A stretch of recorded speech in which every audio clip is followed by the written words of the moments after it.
So your full-time job is really handling these short-term rentals. And renovating when I'm not handling short-term rentals. Dude, you have a freaking awesome story. You're crushing it. Welcome to the Dynamis podcast, where we are all about unlocking a fruitful life, removing your limiting beliefs, and getting to the next level. My name is Tim Garul, and I'm stoked to grow on this journey with you. As David Geffen says, we are each the figment of our own imagination, and some people have the greater ability to imagine than others. Welcome into the Dynamis podcast this week. Super cool episode. I have a listener and a consumer of the content that I have been putting out reach out to me cold on social media. We started DMing. I started looking at some of the projects he was doing and why he was taking action. And from the get-go, I could tell this dude is a go-getter. He's a guy who's not afraid to take action, put himself in uncomfortable positions. He is a extremely quick learner, as you're about to learn from his story about how he got started and what he's doing. And he is exactly the type of person that we should all be, the person who is nervous to do the thing, to step into the breach, to go through the void, not knowing what's on the other side, but yet he does it anyways. And lo and behold, there's fruit on the other side of that rainbow. You are Noah, the example of the audience members, that I want to perpetuate and foster and nurture up in this community. So without further ado, welcome, my man, to the Dynamis podcast. Could you tell us who you are, what's your name, and what is your bio background, and what are you here to tell us today? Tim, thanks for having me on first and foremost. My name's Noah Spirmont, like you said. I'm 26 years old. I'm from a small town in the Midwest called Dubuque, Iowa. We're situated right on the Mississippi River. I am a value-add real estate investor. My fiancée and I started a real estate company 2 to 3 years ago with the goal to achieve financial freedom and, kind of get passive income. And I, quit my job then to start fixing old crappy houses. And, fast forward a lot of projects, and here we are today. I still work full-time in the business. We have 13 doors, a handful of short-term rentals, 5 short-term furnished rentals, a handful of long-term, year lease rentals. We live in one of our units. My fiance, she still works W-2. She works at a bank. And then, like I said, I work in the business full time. She helps you get the financing on these things. Yeah, she sits me down with her. So this is a great place to start, I think. Let's start high level here. Let's do this episode a little bit backwards and different than I normally do. I think let's start with, what does your portfolio look like, your strategy, how did you get started? And then we'll back up into, how did you get here? Mindset, philosophy, and where are you going in the future? So let's just start. Let's break down the portfolio. You said you got 13 doors, right? How do those 13 doors look? What are they made up of? You guys said you have 5 short-term rentals. What types of properties are these? So we have 1 4-unit property. We have 3 duplexes. And then we have 3 single-family homes. That math sound right? We'll say it's about right. I'm not counting on my fingers right now. I live in the lower unit. I Airbnb the top. That was the first property we bought. And then we bought another duplex that is 2 long-term rental units. And then we bought a 4-plex. That's 2 long-term rentals, 2 short-term rentals. Bought a single-family house. It's a long-term rental. I got a single-family house. That's a short-term rental. And then I just bought a duplex in September. That's a long-term rental below, short-term rental up top. And then this morning, I actually closed on a single-family house. Congratulations. It'll probably just be a regular long-term rental. Congratulations. I will, you know what? I'm going to share a win since why not? Today, I officially closed on a sale. I sold my first piece of property ever today. So we both have closings today. Nice. Let's talk about the first property. How did you buy it? How long ago did you buy it? When did you get started in this journey? Probably late 2019, 2020. Okay. 2019, 2020. How did you buy it? Did you buy it with conventional bank debt? So it was just a regular residential owner-occupied mortgage. So the house was kind of a little bit distressed. Yeah, we were able to get a residential mortgage on it, and we were able to utilize the first time homebuyer program and put down 3.5%. You were 21 years old when you bought that first one. Is that correct? Yeah, I think I was 21 and my fiance at the time she was probably like 19. Dude. And you guys are both you both were on the application, both on title. You guys are co-owners of this property, right? She's 19 years old, you're 21. All right. Yep. Let's just start right there. Let's just dig in right there. Why was it even on your radar to buy real estate?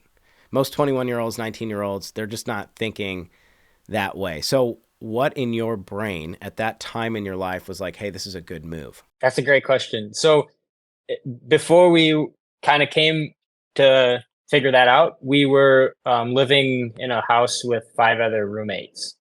So we moved into this home because we were trying to make our living expense lower. So that's kind of, what got the gears going. We wanted a cheaper living expense. We wanted more house. I wanted a garage. So we, started looking at bigger houses and then, kind of started talking to some of our close friends like, hey, would you guys be interested in signing a lease with us? So we were able to get this house rented and, get much more space than what we had previously. And that kind of got the gears going on like if we can rent it, well, maybe we can do this and buy a house. Maybe we can buy a house and then rent all our rooms out to all these kids. And that's what really got us like, talking with the bank and like looking around and kind of like just walking houses and trying to explore like, how does this look if we actually try to buy a house? And I think, during that time I probably stumbled into like bigger pockets and stuff. And then boom, there's the playbook. So are your parents, just out of curiosity, are your parents homeowners? Yep. So your parents are homeowners. So they're at least you have that example in front of you. Are your fiance, or is it fiance? Your fiance? Girlfriend? Yeah. Fiance. All right, good. I didn't want to get you in trouble. So when she listens to this. Right. So your fiance, are her parents homeowners? Her parents are divorced. So here's my question. You're 21 years old. She's 19. What are you doing for work at this time? At the time, I was a property and casualty insurance agent with Allstate, the local insurance agency. At the time, she was working at the credit union she's working at today. Okay. So you guys had decent jobs. I mean, you're young, you were super young at the time, had decent jobs. And, this is where most people stop at that age. They're like, well, it would be nice to buy, but I don't think I can. I'm too young. I don't know if I make enough income. What was your first step? Like, how did you even start? This is like pulling back the curtain of a lot of people don't take the next step because they don't know what to do next. And so I have found that people are really good direction followers. You give them a very clear plan, right? A path and steps, like 1, 2, 3 steps to execute, and they will take it. But at 19 and 21 years old, oftentimes you don't have that playbook. It's very rare that mom and dad are like, hey, it's a good idea. You guys should go buy a home, especially as boyfriend, girlfriend. You just had obstacles stacked up against you. I could already feel like the social constraints of like, this isn't a good idea. Why don't you guys just rent for a while? Buying a home is like getting married. Yet, you guys proceeded anyway. So what was the next step you took? How did you get through that fear? And what voices were working against you and what voices were really mentoring you and leading you through that period of uncertainty and discomfort? So I was really fortunate to have joined a local meetup group. You just did that. How did you find out about that? Now this circles back to the insurance thing. When I started working insurance, my boss made me call my 50 closest friends and family members to try to get them to switch their insurance. Right, it's kind of how you get going in that sales oriented business. And one of those friends had graduated a year ahead of me, and I called him up, and I'm trying to quote him his insurance, and we get to the what should have been what I thought would have been a renter's policy, and he's like, no, I own this property, I need a homeowner's policy. And I'm just like, wait, what? He's like, yeah, I bought it 2 years after I graduated, and I rent out my couch to this guy, I rent out this room to this guy. And I was just like, no, no way that you bought a house a couple years after you graduated without a college degree or anything like that. He didn't have a big fancy job. Anyways, he's like, yeah, I listened to this podcast, and he kind of pointed me towards Bigger Pockets podcast, and he kind of pointed me towards the local Facebook, real estate investing group. And that was, pretty much how I got into the investing group. And then the network that I was able to build from that group and the guys, that I was able to kind of make friends with, that was more or less my confidence when it came time to, take down that um, kind of crazy deal. At the time, I'm a pretty handy person, but at the time I had no experience or not a lot of experience with like just renovations. I might have had some experience in new construction, but nothing with rehabbing or taking a house. A lot of the real estate in Dubuque is very old. So this particular property was built in the 1920s, and I had no experience in that at all. So it was really scary, trying to even underwrite the deal to say, hey, like I can buy it at this price and put this much money into it and still make money. So I really had no clue. I was just kind of taking a shot in the dark, and you start walking enough houses, you really don't have to have a lot of knowledge because you can just see what the market is like today and kind of get a good feel for it. And I was walking so many houses, I could just see that, well, this one, it looks like it's a little overpriced, and then I would kind of test it and be like, well, how long is that going to sit? And I would try to watch the house, and sure enough, it would sit. And then, over time, you walk enough and kind of make enough guesses and kind of look at enough things and look at the mechanicals and look at the roof and look at the foundation. You kind of, I don't know, that's probably what gave me the confidence to go after that first one. Okay. So, and this one was your primary, correct? Yeah. So you were doing insane amount of due diligence and research, joined a RIA, listening to Bigger Pockets to buy that first property. So you hmm went out on the front end, you said, hey, if we have this house, would you guys commit to renting rooms from us? So on the back end, you're kind of like, okay, proof of concept. I've done this with a rental. I know I could do it again with a property that I own. So level one is like, how am I going to pay the mortgage? Problem solved. Steady job. I can fill a house. Now I need to, dig in and use information to make decisions. And this is something that I state all the time, over and over and over, is that data kills emotion. Okay. And I constantly have people who are stuck in fear, stuck in inaction. They cannot proceed forward. And the reason that they're stuck is because they have all this emotion overwhelming them. Mom and dad's telling them not to, friends and family, whatever. And all I can say, and somehow you navigated this extremely well, is like, don't take advice from people that you love in an area that they are not emulating where you want to be, right? So this theme comes up on the podcast all the time. Don't take financial advice from broke people. Don't take fitness advice from fat people. It sounds very harsh. But at the end of the day, it's like, use the mentors in your life who are where you want to be and listen to them. That doesn't mean don't listen to mom and dad for other things. It just means like, audit, do mom and dad have sound advice to give me in this thing? Or are they operating out of a place of scarcity and fear? And what you did is you took information and it killed the emotion because you knew you had factual information that was supporting your decisions to continue to move forward. Even if it didn't work out, even if you guys broke up, even if X, Y, Z, you had exit strategies, informations, a plan in place to come out the other side successful. And you knew that on the front end that the first purchase was going to be a little bit difficult. You were going to run into some adversity. You were probably going to, what I call, pay tuition on the first couple purchases, right? Yeah. Dude, I love it. So you finally identified a property, got it closed, moved into it. You had your garage and rented out rooms, or how did that look? So we were actually not able to move into it right away. So the sewage line was collapsed. It was a cast iron sewage line, and that was kind of the big um, problem with the property. Was there's a big crack in the sewage line. It was leaking every time you flushed the toilet. Sewage would literally come out of the crack. Nice.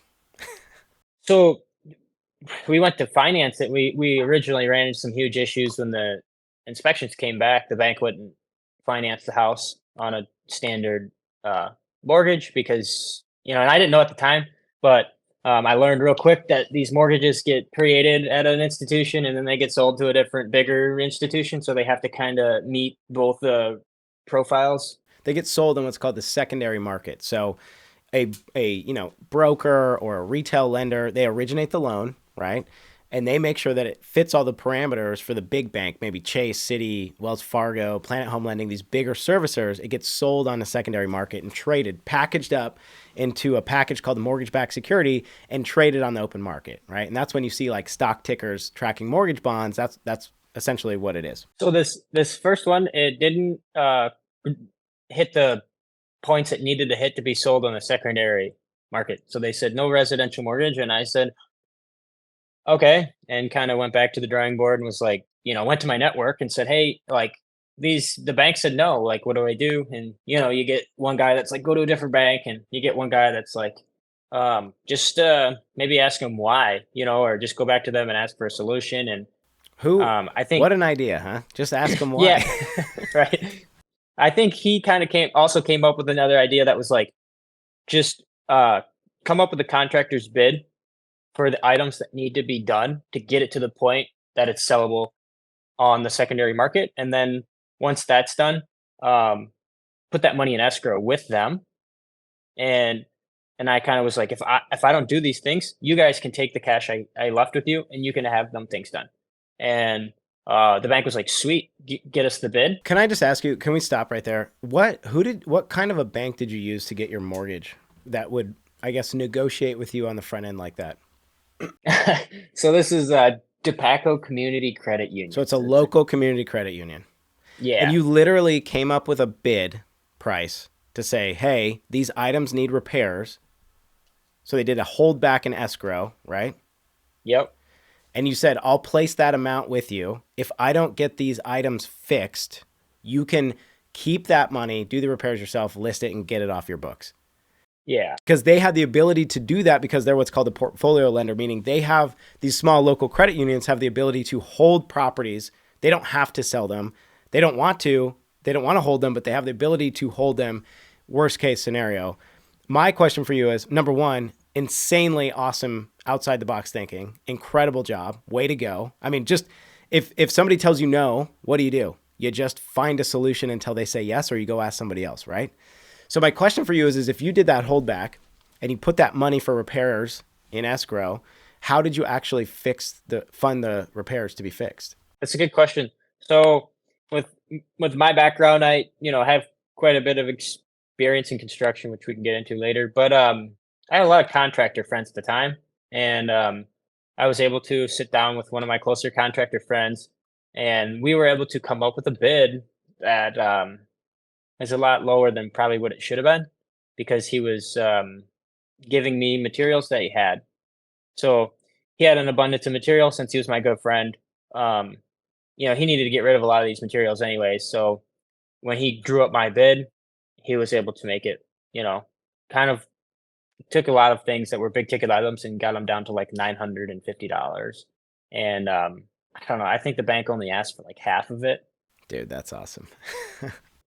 But I ended up, and I don't even think they looked at the bid or anything. They just wanted a piece of paper that kind of said something on it. And yeah, as soon as I gave them the bid and everything, they were like, sweet. And they gave me a closing date. And I actually kind of forgot about the funds. I fixed, the project or whatever. And then it eventually they came around and readjusted my escrow account or whatever. And they had extra money in there or something. And that's when the money got given back to me or whatever. How long did it take you to do these repairs on this first property? When we closed, my fiance and I moved from the rental while we were looking for a house. We moved into my parents' basement. So we closed and the house needed a lot of work. So we stayed in the basement and then continued to do renovations. I would do renovations like, when I got off my day job or whatever. And yeah, eventually we just got it to the point where it was like clean enough to move in. And I wasn't ready to move in, but while I was at work one day, like I just came home and she had moved in while I was at work because she was so tired of living in the basement or whatever. And she's like, look, I love you, but I'm not living in your parents' basement anymore. You were voluntold to move. So at that time, the top floor had been, it was just totally dilapidated. So the house is a single family home, but it's a very unique house where at one time, I think in the 70s or 80s, somebody tried to do a duplex and they built like a crappy little kitchen upstairs and built a second entrance to it and everything.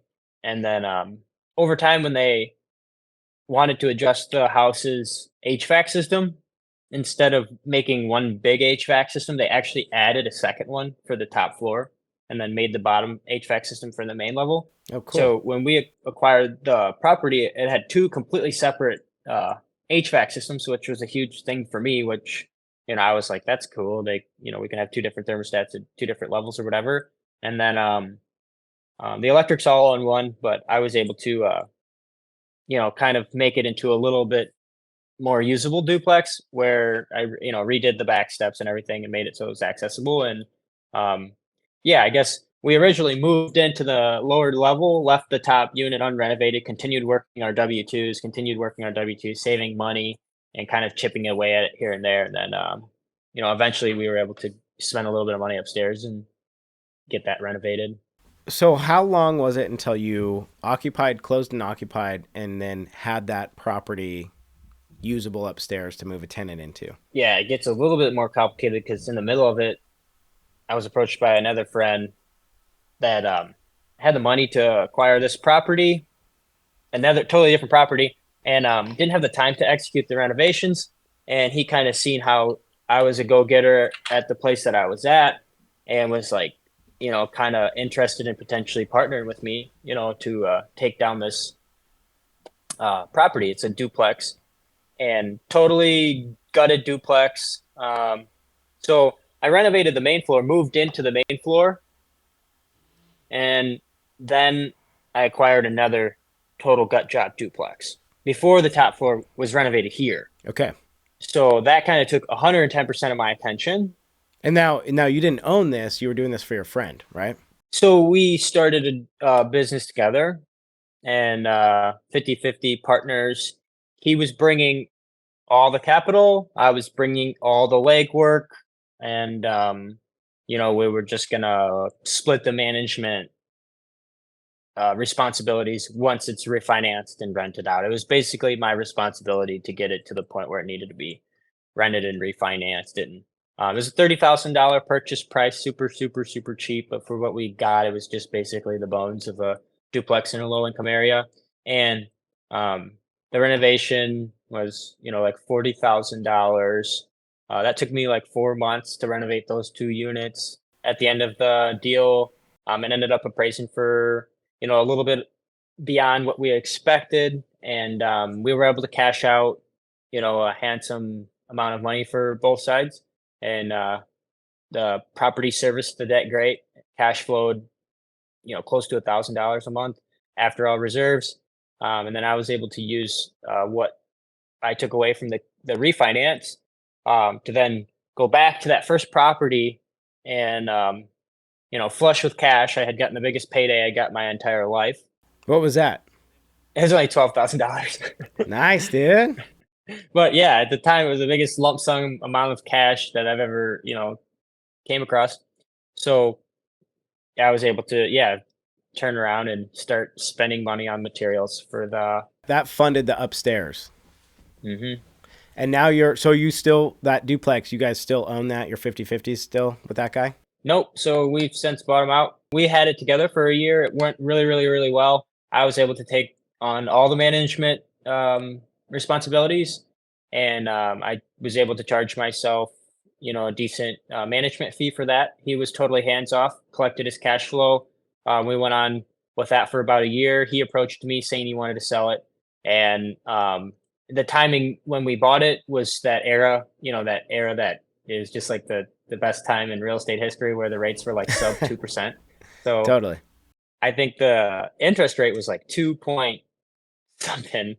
And I was just like, I just couldn't let that debt go. So we had to make the decision to, acquire his equity and basically buy his half of the LLC that we started together. So it was a pretty cool situation where, instead of having any real estate transfer hands, the real estate stayed in the entity that I was in, and I was able to buy his interest in the company that owned the property. So how did you purchase it? Did you work out some sort of seller financing, or did you just give him a lump sum? How did that happen? So we just kind of did some math on what equity we had in the property, split it down the middle, and then I gave him an offer for a cash amount. Okay. So where did you get that cash from? Was it in savings or? So I was actually able to secure a private loan.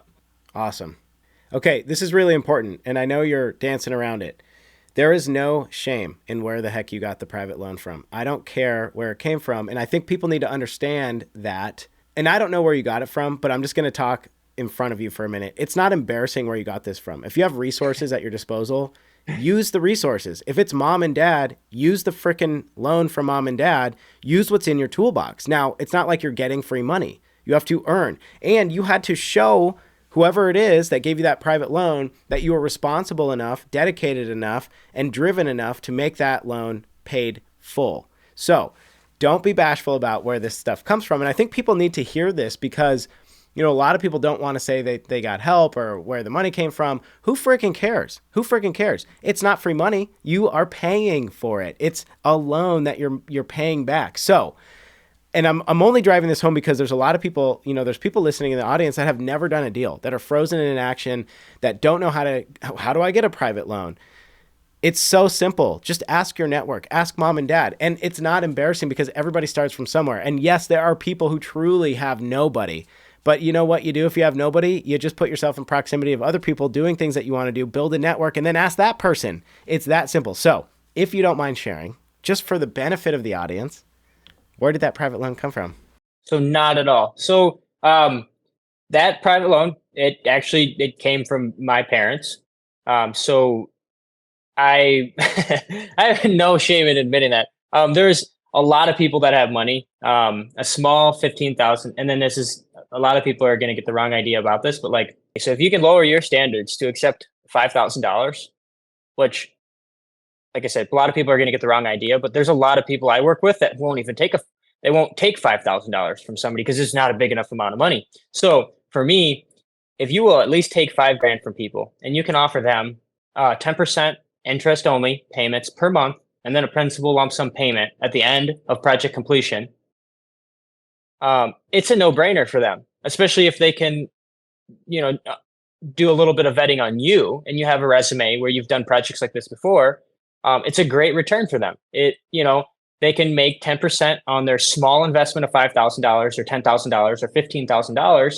And then I can pay them, and then I can use their cash to renovate the property, and then I can refinance that property with the bank and pay them their lump sum back. So I have a small network of people that I utilize, my parents being one of those people. I actually don't take private money from my parents as often. I honestly think that it's harder to ask your parents for money than it is from the network that you just built. My personal opinion is my parents are the last people I'm ever going to ask. Yeah. So with me, it's kind of the same way. It can create a whole lot more complexities when you start including family. But my older brother, he's a very successful software engineer that literally always has liquid. My fiance's grandparents, they have money that they can invest now and again. And for me, if I'm not coming to them and kind of showing them the opportunity, I mean, I'm doing both of ourselves a disservice because I have this vehicle where I can achieve a cash on cash return through investing in real estate. Yeah, sure. I could probably go to the bank or go online and get cash from other people. But to be able to pay interest to your family, I mean, paying loan payments and interest sucks, but paying it to your family, it's just like, it's a little better. What you have tapped into right there, what you have tapped into is a mindset. It's a psychology of winning. You understand something. You've removed the limitation, the barrier that is such a simple little barrier that's keeping you from getting to the next level. And by understanding that you're actually presenting to whoever it is, grandma, grandpa, friend, mom, dad, the opportunity to benefit from a return like that, you're blessing them with an opportunity as opposed to withholding it from them completely. How do you know? How do you know that they don't want to participate with you? Grandma's earning 10% simple interest on her money. That's freaking awesome. Now, with that being said, there's things that you need to do to protect both you and the the person that is lending to you. And just for anybody in the audience listening, this is something I do a terrible job of, so I'm going to interject it right here. This is what I do all the time. So I do mortgages, but what I also do is I place private capital. I raise private money and I place private capital. And if you are a person listening to this episode and you're like, okay, I think I want to borrow private money or I want to lend on private money, and you don't really know what the next step is or checklist that you should have in place to protect yourself or the borrower, here's what you're going to do. You're going to text me to 833-455-4368. Text me the word money strategy, and I will, for free, help you. I'll sit on a call with you, give you a checklist, whatever it is that you need to make sure that you're protected, the borrower's protected. I'll just give you a free checklist of items that you need to think about, consider to protect not only yourself, either as the borrower or as the lender in that process. So Noah, continue. I'm sorry to interject there. Along the lines of those, like I do a pretty simple promissory note, that kind of says like, hey, here's who I am and I'm borrowing the money, and if for whatever reason, like I don't pay you back, like I'll pay you back. Is that secured, that promissory note? Yeah, technically I kind of secured against all my other stuff and saying, even if the deal falls through, like I'm still going to pay you back with money from my other assets or whatever. So what Noah's talking about here is the promissory note's kind of like a fancy legal jargoned IOU. It's a piece of paper that says, hey, Noah owes Sally Joe money and he promises to pay it back. And when I asked if it's secured, what that means is he's collateralizing the note, meaning if he doesn't do what he says he's going to do, he's putting items up, as collateral in the event that he can't repay. You can take those items and sell them or whatever they are. Typically it's in real property, but in this case, it sounds like who knows what it is, but it's just protecting the borrower. And it's good. It shows good faith on Noah's point, from his standpoint, because it is putting some skin in the game, showing people like, hey, I'm committed to paying you back. Like, this isn't just a freebie for me. So, dude, you are light years ahead of where I was at your age. I'm 10 years ahead of you. I'm 35. The psychology you have, the mentality you have, it's just incredible. It's incredible. It is refreshing. Like just to have that mindset, no matter what the problem is, your ability to think outside the box, to problem solve, to come up with creative solutions, to not be afraid to ask for help. That is literally the difference between winning and never getting started. And you are just proof, the proof is in the pudding. You're up to 13 doors. So I want to fast forward a little bit here. So how did you end up sourcing and buying these next few properties? Did you convert to hard money? Did you have a hard time getting loans from the bank? Like, what did the progression of the rest of your portfolio look like? It's a product of like, all right. It's every deal's different, really. And the one that I closed on even this morning is different. And every time I kind of get to the end of a deal, there's always capital issues. I'm not a trust fund baby. My parents, they were able to instill great values in me. They were able to, do a lot of great things. They raised a great kid. I came up in a great household, but like by no means do I have this like unlimited amount of capital to like pull from. Really without a solid actual cash on cash return, my growth just totally stops. And without, creative strategies, my growth totally stops. So, after I was able to refinance that first duplex, dump the money back into that other, duplex that I lived in, I was able to refinance the duplex that I lived in. We spent $107,000 on the initial acquisition. So that was the first mortgage, 107 grand. And then, we probably put $20,000 into it over the year. It took us a whole year to kind of get through the rehab because I did another rehab in the middle of it. And, we took that 12 grand from the first one, put it in there, and then put, some of our own money that we were making at the time because we were working, or she was working. So she was funneling her cash, into the business as much as she could, right? So any dollar that she didn't need to live off, she was just giving to me to buy materials. But anyways, when we were able to refinance the first project, the appraisal came in at $190,000, which is like $20,000 more than our wildest expectation. So we expected like maybe in the best case scenario is going to be 170 grand.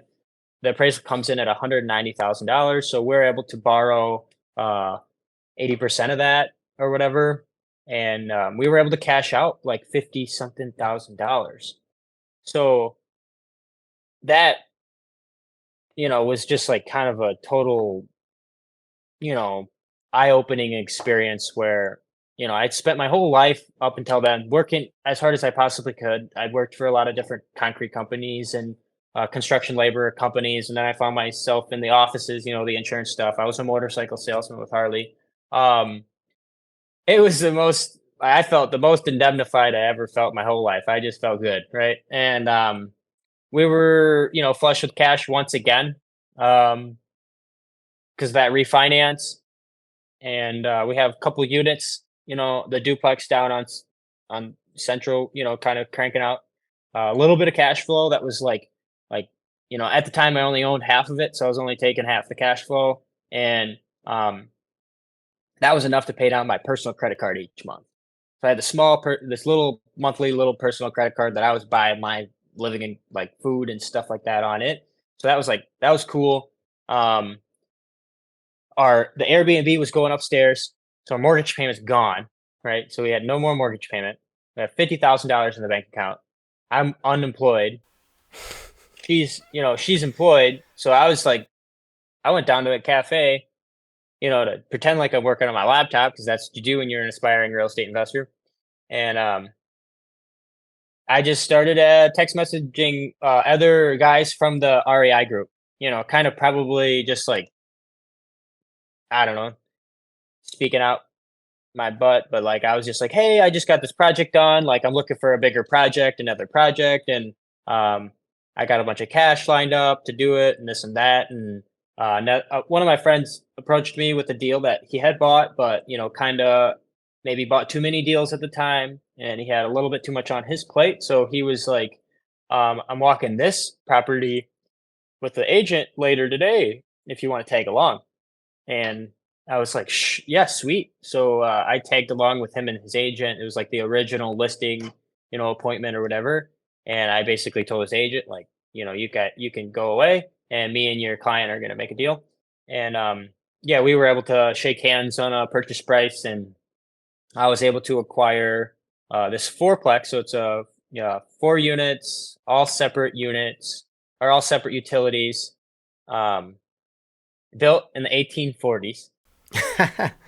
You heard that right.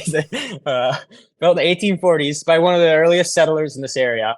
And one of the units had been burnt, had a bad fire in it, and had been sitting vacant since like 2017. You negotiated this off market, then you didn't get you like he helped you finance it. I'm assuming because it was burned, right? So off market, the purchase price was so low when I went to my bank. It was the same bank that I had done the first project with, this duplex. And they had seen how well that went. And when we did that project, we went into them. They said, here's what we're buying it for. Here's what we're spending on it. Here's what it's going to appraise for." And when you walk through that, you hit the timeline, you hit everything right on the head. All of a sudden the appraisal comes in, 10, 20 grand more than what you underwrote it for. Well, you come to the bank with the next deal, and especially at those times, that was when rates were Yeah. low and appreciation was just like incredible. The banks were chomping at the bit to do all sorts of deals. They were just trying to sign a paper so they could get the next guy in their office so they could sign papers and give out loans. So I was able to go to my bank. I said, "I got this property under contract for 158,000." And I was really, really quiet about certain things that I've learned not to talk about things that you shouldn't be talking about. And you're not going to go to the bank and tell them how crappy the house is, right? So Right. very quiet about, the damage. And the damage really wasn't that bad. It was a really small fire, no structural damage, just mostly cosmetic. Um, and I was able to get the bank to agree to finance it for the ARV. You got him to finance it for the ARV. Yeah, yeah. So you got your rehab costs essentially funded up front when you started. Yeah. So he's like, "We'll send out an appraiser. We'll see what we can do." And they're going to do an as complete appraisal. So it's not going to be an appraiser for the condition of the property that it's in. They're Yeah. going to give a number for what it's going to be worth. So the as complete came back at 230,000. Closing, I was actually assigned a $15,000 credit. Dude. So, So you closed and walked out of closing with 15 grand in your pocket. And then I had a savings account set up from the last refi. So altogether, I had $70,000 in cash ready for this burn unit. How much did it cost to rehab? So all of it. Yeah. So then this is a huge, huge learning lesson where, I understood, I got forcefully understood the importance of a cash on cash return because, it was probably, at the time, it was the largest amount of money I'd ever, had. And I think back on it, if I was to deploy $70,000 worth of capital today, I'd be a little bit more due diligent on the underwriting. I wouldn't be just, dumping 70 grand into this. A big question I have for you at the time too is did you have the forethought to set aside some of those funds for covering your debt service? Because now you're closed. You have an obligation to pay the bank during the rehab. Those aren't occupied. You're not bringing in rent during that time. That's the craziest part. Is the 3 units were occupied. That is insane. Dude, okay. I want to continue talking to you so bad because your story is just so good. But we are like at the end of our time for this episode. So I'm in my brain, I'm like, what do I do here? Do I bring you back for another episode because the story is so cool? Let's do this. Let me wrap up with a couple questions here. First question is, I'm assuming you have achieved financial freedom, yes? To an extent, I would say the cash flow our portfolio produces today is probably a lower average adult income. So we probably cash flow like 2 on a bad month and maybe 5 on a good month. Which, thousand. Yeah. Okay, so let's talk about. Okay, so this is my next question. What do you consider cash flow? Debt service. So we have the mortgage. Then what else? Debt service. Property taxes, insurance, reserves. Are you managing it yourself? I self-manage everything. So the only thing that's not included would be a management fee. Okay. So when you say reserves, you're talking like, what, CapEx, vacancy, that kind of stuff? 12% of the gross income. So you take 12% of the gross income, set that aside for reserves, pay your tax, pay your insurance, pay your mortgage, and then anything left on top of that, that's cash flow. Well, I pay a lot of utility expenses due to the short-term rentals. So That's our utility expense, our cleaning expense, and then I actually do all the laundry. So your full-time job is really handling these short-term rentals. And renovating when I'm not handling short-term rentals.